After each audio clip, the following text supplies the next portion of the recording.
बिहार विधानसभा चुनाव से पहले मतदाता सूची में किए जा रहे स्पेशल इंटेंसिव रिवीजन यानी एसआईआर को लेकर आज सुप्रीम कोर्ट में अहम सुनवाई है। वहीं संसद परिसर में विपक्षी दलों ने इस प्रक्रिया के खिलाफ जोरदार प्रदर्शन शुरू कर दिया है। कांग्रेस नेता प्रियंका गांधी समेत कई सांसदों ने हाथ में स्टॉप एसआईआर की तख्तियां लेकर विरोध जताया है। बता दें कि मानसून सत्र शुरू होने के बाद से ही रोज इस मामले को लेकर विरोध हो रहा है। इस मामले को लेकर विपक्ष इतना उग्र हो जा रहा है कि संसद स्थगित करना तक पड़ रहा है। बिहार में 1 अगस्त को मतदाता सूची का ड्राफ्ट जारी होना है। इससे पहले सुप्रीम कोर्ट में इस विशेष पुनरीक्षण प्रक्रिया की वैधता को चुनौती दी गई है। कोर्ट ने पिछली सुनवाई में इस पर रोक नहीं लगाई थी क्योंकि याचिकाकर्ताओं ने ऐसा अनुरोध नहीं किया था। इसलिए कोर्ट ने सुनवाई की अगली तारीख 28 जुलाई रखी थी ताकि ड्राफ्ट जारी होने से पहले अंतिम सुनवाई हो सके। चुनाव आयोग ने रविवार को बताया कि राज्य के 7.89 करोड़ मतदाताओं में से 91.69% यानी 7.24 करोड़ लोगों ने गन्ना फॉर्म भरकर जमा कर दिए हैं। इस प्रक्रिया में कई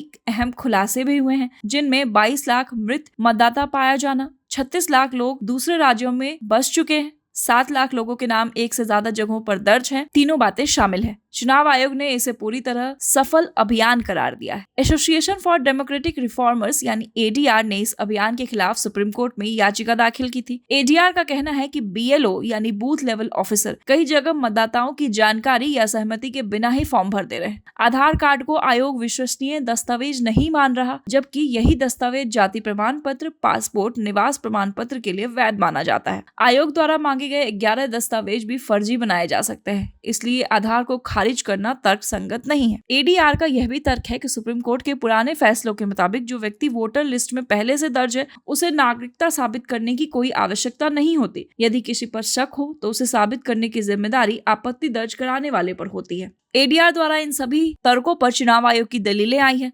चुनाव आयोग ने अपने हलफनामे में कहा है कि आधार कार्ड, वोटर कार्ड और राशन कार्ड जैसे दस्तावेज फर्जी बनाए जा सकते हैं, इसलिए इन्हें पूरी तरह भरोसेमंद नहीं माना जा सकता। जिन लोगों का नाम 2003 की वोटर लिस्ट में नहीं था और जो इसके बाद सूची में जुड़े हैं, सिर्फ उन्हें ही नागरिकता के कागज देने होंगे। आयोग को यह अधिकार है कि वह वोटर लिस्ट के पुनरीक्षण के दौरान नागरिकता के प्रमाण मांग सके। इस पूरे मुद्दे पर चुनाव आयोग की दलीलें आने के बाद विपक्ष का हमला जोरदार हो गया। तेजस्वी यादव समेत विपक्षी नेताओं ने कहा है कि चुनाव आयोग के हलफनामे में कहीं भी घुसपैठियों का जिक्र नहीं, जबकि भाजपा और एनडीए नेता लगातार इसी आधार पर प्रचार कर रहे हैं। विपक्ष का आरोप है कि इस विशेष पुनरीक्षण के जरिए पीछे के दरवाजे से सीईए जैसे कानून को लागू करने की कोशिश भी है। सुप्रीम कोर्ट की सुनवाई से ठीक पहले संसद परिसर में विपक्षी सांसदों ने जोरदार प्रदर्शन किया। कांग्रेस नेता प्रियंका गांधी खुद स्टॉप एसआईआर की तख्ती के साथ प्रदर्शन में शामिल हुई। विपक्ष का आरोप है कि यह प्रक्रिया लोकतांत्रिक अधिकारों के हनन और अल्पसंख्यकों को निशाना बनाने की एक सोची समझी चाल है। अब सबकी निगाहें सुप्रीम कोर्ट की आज की सुनवाई पर टिकी है। यह तय करेगा कि